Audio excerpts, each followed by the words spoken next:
It started in September. It was a late September night, actually. I think it was the second week of they were airing the X Factor room auditions, which is the second week the show started. And we've been hearing about X Factor in the UK forever, and we were like, we need to find some way to watch because we were covering America's Got Talent, and Mel B is on America's Got Talent and X Factor UK. And we'd go on her Instagram, because we follow her on Instagram, and she'd just be talking about X Factor UK, you know, I can't wait for this episode, and be like, I want to watch this. We found this guy online who actually uploads every single episode in its entirety on YouTube. Basically, if you live in the UK, you're very lucky. You can just watch it on TV. In, like, high definition. If we're here, like... I mean, we don't even have a TV in our house. Yeah. So, like, we still don't. Even if we did live in the UK, we'd have to watch it online. We've seen every episode. Yeah. We've seen every episode. We managed in some way. And the finale was a few days ago. And so we're going to recap the entire season. The entire season right now as fast as possible. Simon Cowell is, as contestant Stevi Ritchie so eloquently put it, the god of X Factor. He's known all over the place, partly for creating and judging TV shows, but mostly for his say-it-like-it-is personality that divides the nation, either for his outspoken ways or completely against them. However, no one can deny that Simon Cowell is a true entertainment industry mogul who is almost always right when it comes to finding talent. Mel B is one of the 5 former Spice Girls known all over the world as Scary Spice. Her no-nonsense personality at the core of the Spice Girls' global success helps the group rack up worldwide record sales of $55 million.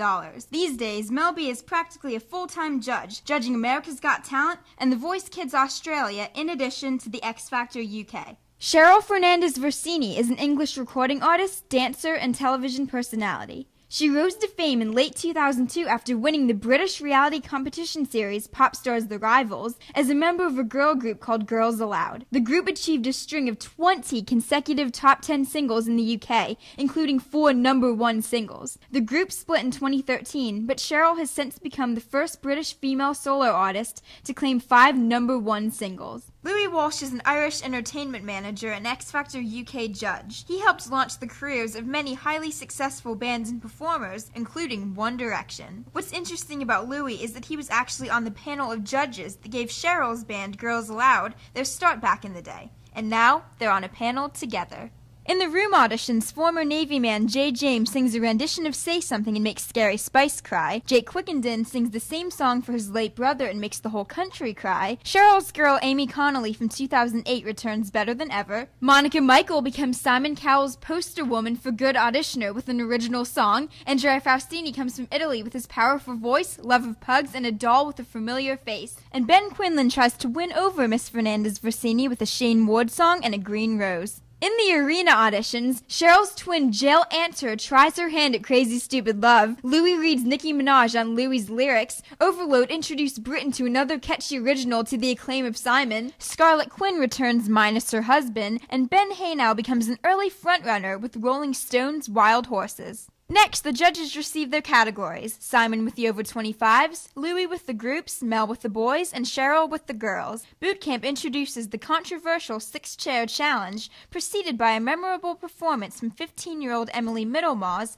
with a refreshingly fun take on Anything Can Happen, a new and 1,000 times improved Jake Quickenden with 1,000 Years, a confident Lauren Platt taking on a Michael Jackson classic, a soulful Andrea Faustini delivering a season-long standout performance of I Didn't Know My Own Strength, and the dramatic back-and-forth swap of 2 Chloes battling to be one of Cheryl's 6 girls. Then came the judges' houses round, where former X Factor judge Talisa joined Louis, English rapper Tiny Tempa joined his friend Cheryl, former Spice Girl Emma Bunton joined other former Spice Girl Mel B, and American-born singer Sunita joined Simon Cowell. Standout performances include Paul Akister with Bridge Over Troubled Water, Chloe Jasmine with Somewhere Over the Rainbow, Ben Haenow with a Little Help from My Friends, Blonde Electra with Gold Digger, Stevi Ritchie with I'm a Believer, of course, and last but definitely not least, Fleur East with Jessie J's Bang Bang. No X Factor fan could forget that performance. The live shows obviously continued from October until,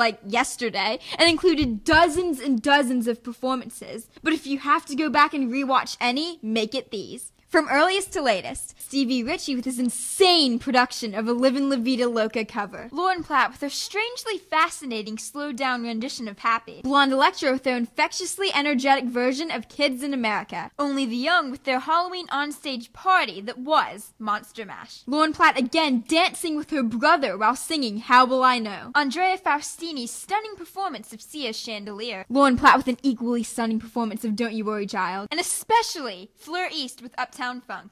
Since this is live reality TV, obviously a bunch of other stuff happened other than these performances.